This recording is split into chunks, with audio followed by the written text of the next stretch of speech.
Future Talk. This is Future Talk with Omnial Saleh and Hani AlQattan. Good afternoon, everyone, and happy Thursday. Hope you're all having a blessed afternoon and excited for a very, very long weekend. Man, do I love shows on Thursday. I feel like the energy is high. Everyone is excited for a long weekend if you're living right here in Sharjah, and the weekend in general if you're living in other Emirates. You're listening to Future Talk. This is the one and only place where we give you a quick roundup of everything that is happening in the tech world, in the UAE, and all around the world. Today, we're talking all about traveling, whether it was in outer space or even right here on Earth, more specifically in Sharjah, because there is new technology being showcased at Sharjah Airport where you can scan your boarding pass to find out the fastest route to get to your gate. So no longer will you have to be running to get to your gate or stuck in long lines, because if you could just scan that boarding pass, you'll be able to get to it in no time. Coming up on today's show as well, we are going to be talking all about Sharjah Innovation Week. There is still one more day to go. So if you still haven't checked it out at the University of Sharjah Men's College, make sure you head there every single day. Today, only 2 days are left, today and tomorrow. It's opening from 9 a.m. up until 3 p.m. You can get a chance to see all the latest innovations that government entities right here in Sharjah are working on. Different startups, businesses, as well as students are showcasing over there. And we're going to actually be talking all about one innovation that is actually able to witness the darker side of the moon. One observatory right here in the heart of Sharjah is actually showcasing a telescope over there, and we are going to be hearing from them what it's capable of doing. Coming up on today's show as well, if you have a lot of kids at home that are hard to please and hard to entertain over time, I've got the perfect solution for you. We're talking all about an online platform that is a first right here in the UAE that allows you to basically rent toys and books around the clock, and they are delivered to your home without you even having to think about it. So the platform Toyshare, we're talking all about Hani AlQattan, who is actually the entrepreneur and the founder behind this amazing platform. He's going to be joining us to tell us more about the importance of this platform, importance of digital sharing economy, and the different benefits that it will bring to children and adults around the clock. Coming up on today's show as well, we are going to be looking into the world of applications and discussing what WhatsApp has to offer for all of us users when it comes to getting a chance to change the cover photo in our own chats. So let me know if you have a different cover photo on your chats and if you're excited for this feature just as much as I am. Lots and lots is in store right here on today's show. So make sure you keep Pulse 95 locked, and we'll be right back. Daily digital news. Bits and bytes connect our world.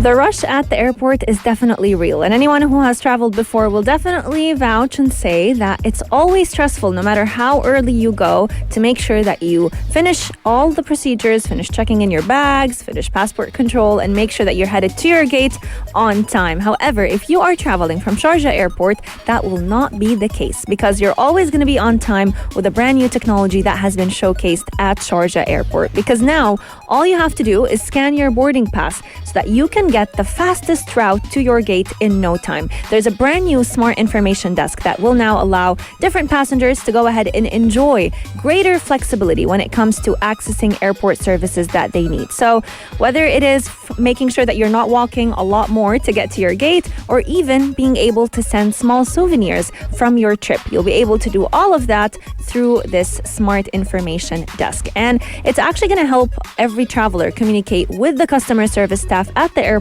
much more seamlessly. Even if you can't find someone right then and there, you can always find those smart desks located around the airport. It was actually launched as part of the UAE Innovation Month, and more specifically Sharjah Innovation Week, and this new facility will help get you the services that you need. So apart from only allowing you to have remote communication with the customer service staff, you'll also be getting your smooth journey by giving you different interactive airport maps that you can access, different features like the fastest route to your gate, or even scanning your boarding pass to get some discounts on your way there. Now, the Smart Information Desk is actually even a perfect solution for passengers with limited mobility, because it actually allows you to have sign language features. There's a flexible screen that you can accommodate wheelchair users with. So if you need a wheelchair, if you need extra assistance, you can find it all throughout this smart information desk. There's also an option for you to send an electronic souvenir, which I think is such a great idea, especially for those who are coming as tourists right here in the UAE and they're about to leave. It's such a thoughtful way to be able to have something from your trip to send to your loved ones. So it's like a keepsake card of your travels through Sharjah airports, and you can get it very easily through that smart information desk. They'll email it right to you. In recognition of the efforts that have actually been given to provide a very safe experience for travelers, Sharjah Airport has officially obtained the Airport Health Accreditation Certificate, which is a fantastic and a phenomenal achievement. This is the second year in a row that Sharjah Airport has actually gotten it, and it's the first airport in the UAE and the 7th in the Middle East to achieve this. So honestly, a great day to celebrate this achievement, and I cannot wait to see how all travelers make the most out of this scan boarding pass feature. Let me know if you've ever traveled from Sharjah Airport and what your experience has been. Everyone I know who's traveled from this airport has always said it's the fastest to go through, very convenient, very easy, and straight to the point. Coming up on today's show, we still have lots to share with you as we discuss the different inventions that are currently showcased at Sharjah Innovation Week. If you've been there yourself, I'd love to hear your thoughts. 4215, keep Pulse 95 locked. We'll be right back. Daily digital news. Bits and bytes connect our world. One more day is left for Sharjah Innovation Week activities and the different celebrations that are currently taking place at the University of Sharjah Men's College. This is actually the 7th edition of the UAE Innovation Month right here in the heart of Sharjah. And if you haven't headed there, honestly, do yourself a favor and go ahead and check it out. Today, it's open every single day from 9 a.m. up until 3 p.m. And all you need is a green Al-Husn pass to be able to go ahead and check out all the different innovations that are currently on display over there. There are different sectors that are actually showcasing all types of inventions. You've got government entities right here in the heart of Sharjah showcasing all the innovations, different businesses, startups, as well as students who've been working on different inventions for the past year and are very excited to get to showcase it to the whole world throughout this segue. Now, looking at it, when I headed there, it was just phenomenal to get to see all the different tech trends coming to life. There were groups of students who are collaborating with some of the most well-known robotics companies, SoftBank Robotics, you name it. They were actually creating different collaborations and trying to help fix different problems that are found on our planet Earth, whether it is sound pollution, whether it is providing different services for people of determination. But today, I'm excited to actually get to share with you one-of-a-kind innovation, one-of-a-kind invention. Right here in the heart of Sharjah, an observatory has actually launched the first telescope in the MENA region to be able to witness and showcase the darker side of the moon. I'm not going to talk about it too much. I'm going to let the team behind this project actually get to share what they have been working on for the past year. Can you talk to us about your project? Yes, okay. So what we try to do in Sharjah Lunar Impact Observatory as a part of Sharjah Optical Observatory in Sharjah Academy for Space Sciences and Astronomy is we monitor the darker side of the moon for the longest possible. What we try to do there is to get a better field of view for meteorites' impacts on the surface of the moon. What we do is observe transient luminosity. So 90% of the kinetic energy of the meteorites go into crater production. 10% goes into an instantaneous burst of light, which lasts for 0.6 or 0.7 seconds.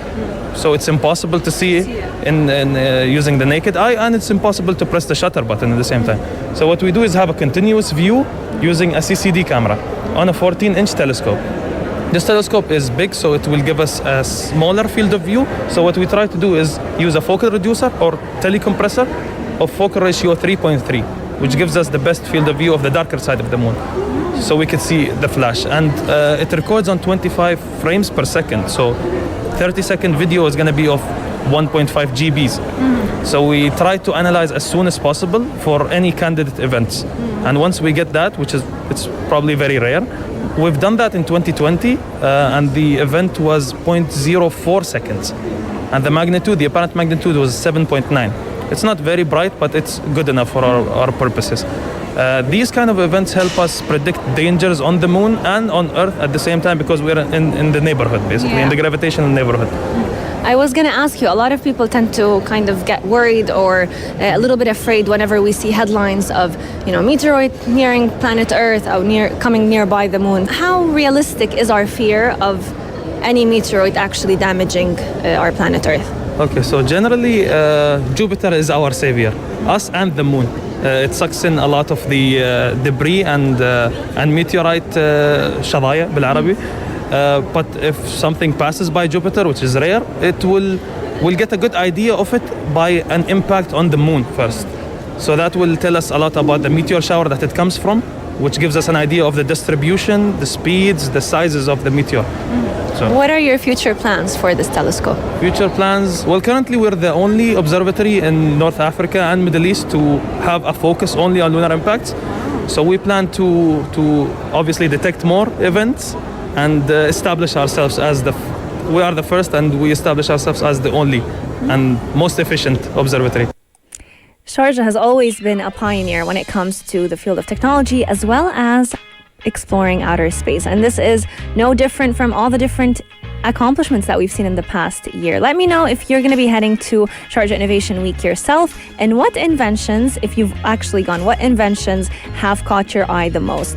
Personally, the Lunar Observatory as well as the robot that helps with rehabilitation of stroke patients has been my top favorite. Coming up on today's show, if you are fed up with handing your children the iPad to keep them entertained this weekend, I've got the perfect platform that will keep your kids entertained and will actually save you a lot of cash in the long run. Keep Pulse 95 locked to find out more about it. Future Talk. This is Future Talk with Omnial Saleh and Hani AlQattan. Kids grow up so fast, faster than we would like them to even to, because we love to keep them as young, as sweet as they can be. But keeping up with kids' entertainment, toys, books, you name it, can definitely be a very costly business. And little do we think about it, because every time we take them to the grocery store, we just hand them an iPad, hand them our phone to keep them entertained. But today we're talking about the UAE's first of its kind platform. Toyshare has been launched to help different families across the UAE save some money while still being sustainable. It's an online toy and book rental platform that will help keep your kids entertained in no time. Joining us today is the founder of this platform, Hani AlQattan. He is a UAE national airline captain who was able to identify a gap in the market, and that's exactly what he tried to fill. Hani, thank you so much for joining us today. You're welcome. My pleasure. Let's start off by talking a little bit more about the platform Toyshare. How does the platform work, and why did you decide to create it? Okay, first of all, let me go behind why we did. So as we all know that children at home, they need entertainment, yeah? Most of us these days, all the moms and dads are working. We all working families, and the easiest way to entertain a child is just give him some screen, some sort of TV or tablet where they get engaged. But the problem there is that we can't check on what they're looking at, or the content can come from, the content is from multiple resources. True. We can't, we can limit the time they are on, but the internet, they can go and see whatever, maybe a lot of things which you don't want them to see. Number one. And then, of course, there is the social effects on the child, where he cannot start communicating with adults when he grows up, and also health benefits to eyes and stuff, just to name a few. So we all should, first of all, agree and shake hands that toys, physical toys, are better for children than tablets. I can assure you a lot of parents right now are nodding their heads. That's number one. Number two, now the other big problem here is that generally when we spend on things we need, not a want, we don't think how much we spend. So let's say if you go to a grocery shop and you buy food, you don't count how much I spend. If you pay your rent, you have to pay it, so you don't put it out of your budget. But if you buy a jacket, you say, okay, I don't need it, can I afford it or no? This is what happens with us when we buy entertainment for kids for home. So generally when we buy the toys and the books, we don't count. But I assure you, we've done the calculation, we've done survey. An average class family will spend more than 15 and up to 35,000 dirham yearly on child entertainment at home. Wow. And most of these toys or books, the lifespan will be less than 2 to 3 weeks. That's it, yeah? Why is the lifespan so small? And you might tell me, Hani, how many toys you had when you were a child? I had only 1 or 2 toys. True. But at that time, There was no mall where I can walk and I see plastic in all sort of shapes looking at me as a dinosaur or a cat or all these toys. The toys are really visible and accessible these days for kids. And they are not at an age where we can tell them, no, we won't give you the toys. So we have to find a solution to give them the toys in affordable way, and that's where Toyshare was born. Absolutely. We're going to be taking a short break, but when we come back, we're going to be diving a little bit deeper into which ages does this platform cater to, and also what are some of the benefits of getting toys by this rental company versus actually going ahead and buying toys outside, and what is the lifespan of these toys and what happens after we have used them to their maximum. If you have any questions for Hani AlQattan, make sure you share them with us at 4215 Do It Salat or slide into our DMs at Pulse 95 Radio. Keep Pulse 95 locked. We'll be right back. Future Talk. This is Future Talk. With Omnial Saleh and Hani Balkis. How much money do we spend on the toys that we get our kids? Let's just have a moment of honesty over here. Everyone in their car while driving, just think about it. How much have you spent on toys in the past month, let alone year? And how many of those toys are actually being used and not just, parked in the corner of the toy room in your house? Today, we're talking all about an application that is helping create a solution for spending too much money on toys, as well as having toys being unused at home. Toyshare is the first of its kind toy and book rental platform right here in the UAE. It is a very young project that is growing in great ways. And today on the show, we have with us the founder, Hani AlQattan, who is a UAE national airline captain who was able to fill a gap with this application through his very own parenting experience. Hani, it's been such a great conversation. Thank you very much. Pleasure is mine. I wanted to ask you about the ages that the toys on the platform can cater to, and let's talk a little bit about the aspect of personalization as well and customization, because we've always known that parents know their children best. So how can they actually put that intuition that they've had on what their children are most interested in when they're using this platform? Okay, let's start. First of all, Toyshare caters for children from 1 year old until up to 12. This is our stage 1. And of course, we're planning to grow to cater for kids older than that. But for now, it's from 1 to 12. If you download the app and you see the way we cater, we divide the toys into multiple groups. So we have toys under math, under physics, numbers, letters, colors. So wherever you think your child needs a development, let's say that you need to teach your child the letters. You can just go on Toyshare app and go onto search and just type letters, and you see all the toys and books to help you learn about letters. Same is for numbers, colors, and of course we not only carry educational toys, we also have some recreational toys. So we also do carry the Nerf guns and the Legos and all the big brand of toys. We do carry everything. So it's a mix of education and fun, both together. Currently, in our inventory, we have a mix of about 7 to 7,500 educational and recreational books and toys. And our second batch of books and toys is planned to arrive coming July. Oh, that's so exciting. The number should double up by then. Inshallah. Let's talk a little bit about the digital sharing economy and how people have been adjusting to that. So, first of all, if we talk about, let's say, anything based on a platform, app. So once you put your business on an app, then innovation is very easy. Reliability, accessibility is easy. On the business side, of course, the marketing easy. You can fix the problems faster. And the end product is the end result is, of course, something more economical. Now, when you plug in a sharing on a platform, a sharing economy, then it becomes one of the primary benefits of any sharing economy, same as sharing a car or sharing a hotel room or sharing even, like a drill machine with your neighbor. You do save. There is big beneficial economically and also environment. So for me, the biggest benefit of sharing toys is the environmental and the sustainability. First of all, the toys, they are made of such a weird and different mix of materials. They're not considered recyclable because they are in so many materials and everything. They come to a big mix of materials, so they cannot be recycled, and generally they're considered as general waste after use. Some facts, I read many, but one of them which grabbed my attention, in UK by itself, every year 8.5 million totally working toys are thrown away. Wow, 8.5 million. 8.5 million. Because as I said, the attention span of children is very small, especially in the current age. I'm not taking myself and you, but in today's age, they see a toy, they just play with it for 2 weeks, and then they have access to TV and this. You'd be lucky if it's 2 weeks. Yeah, but with me, at least, our model works on 2-week cycle. So once you become member of Toyshare, you can basically choose a mix of 4 products.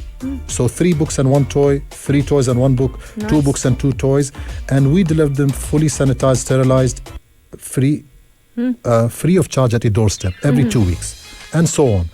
So let's say one of our membership, the Prime membership for a whole year is only 1,500 dirhams. So I'm telling you that for 1,500 dirhams, Quarter of what you'd pay normally. even less.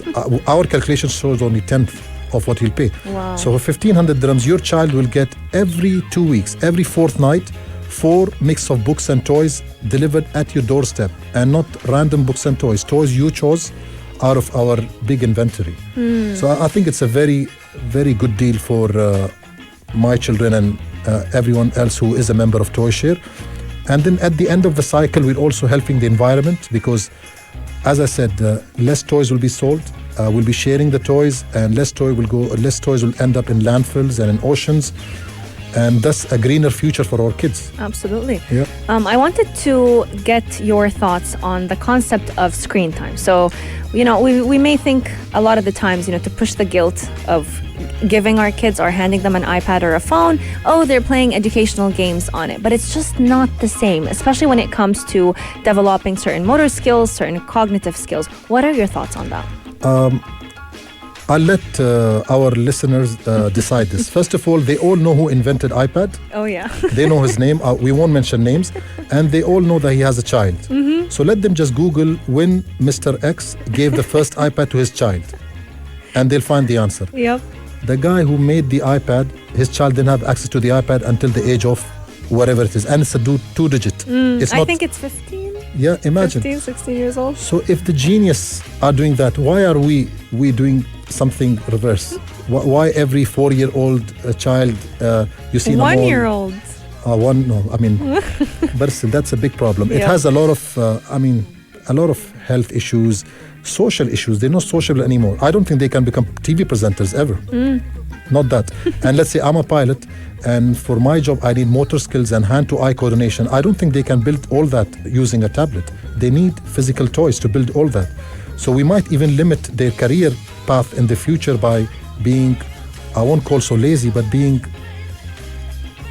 I don't know what to say here, but yeah, by allowing them to use iPad for an Extended period, yeah. So if we limit the period to an hour, let's say that's what I practice at home, 1 hour screen time daily and 2 hours on weekends, and the rest of the time you have to play with toys. Absolutely. And read books. We always go back to the basics. The basics have always been the best way, and at the same time, many people just hop onto trends without thinking of the drawbacks. We're going to be taking a short break, but when we come back, we're going to talk a little bit more about what happens to the toys after they leave our homes, after they are retired, as well as where you can go ahead and get yourself and find the platform to get your kids some toys this weekend. If you have any questions for Hani AlQattan, make sure you share them with us at 4215, do it Salat, or send into our DMs at Pulse 95 Radio. Future Talk. This is Future Talk. With Omnial Saleh and Hani Balkis. The next time you want to take your kid on a trip to the toy store and have them pick a toy that they want to have at home, take a second to think about the impact that's going to be happening to the environment when that toy gets home, because that kid is going to be playing with it for a week, if you're lucky, 2, 3, and then it's just going to be parked, and the fate of this toy will be in a landfill, sadly. So today we're talking all about being able to rent toys, rent books, and have their lifetime be a lot more extended. There is one application, it's a first of its kind right here in the UAE, that is known as Toyshare, that has been launched to help families across the UAE save a lot of money on toys, at the same time be a lot more sustainable to the environment. Hani AlQattan, the founder of the application Toyshare, it's been such a great conversation with Thank you. A lot of people may be wondering, we will go ahead on that platform, rent this toy, another family will come, rent it right after us. What is the fate of this toy or that book once it's done when it's been used to its maximum? Yeah, so we did collaborate with a charitable entity called Toys with Wings. So once the toys are retired but still functional, we give all our toys to them, and thereafter they end up with some unfortunate kids who can't afford to buy that toy in Dubai and also outside of Dubai. Absolutely. I mean in UAE and outside UAE, in all the Emirates and outside UAE. And the platform is available, toy delivery service is available across the UAE. Across the UAE, everywhere, yeah. Now we are only in the UAE for now. Okay, so it's amazing. Any Emirate you are Any in? Emirate, anywhere, yeah. That's amazing. Where can people find the platform, and what are the different prices for subscription services? Okay, so we are available on iOS and Android. And once they download, we have 3 subscriptions. Standard, which gives you less toys and books, and then Prime, which gives you a bit more, and then Prime Plus for families who have 2 or 3 kids. It's a very simple app. Once they download it, it's very simply understandable. Absolutely. A question comes to mind about the future of the application. So just like you mentioned, it's a very young concept, only 2 months old, but at the same time, it's been creating great impact. What is your future vision for the app? See, for me, first of all, when I started this, I only thought about sustainability and the environment. Now, the toy industry has a huge way to go with their fight against plastic, as I said.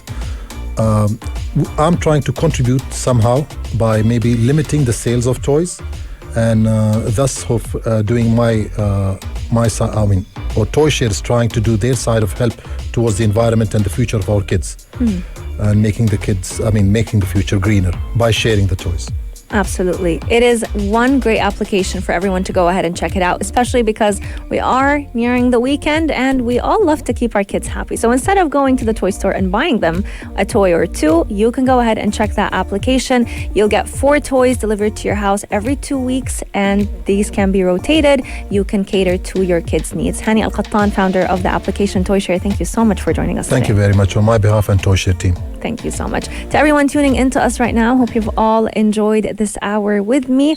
You can catch us again on Sunday, same time, same place, from 2 to 3 p.m. Until then, we've got lots of shows lined up right here on Pulse 95 to keep you entertained during the day and throughout the weekend. We want to wish you a beautiful weekend. We'll see you once again on Sunday. Keep Pulse 95 locked and have a great day. If you liked this episode of Future Talk, drop a like and subscribe. Pulse 95. Be sure to follow us on Instagram for all our daily updates and top stories.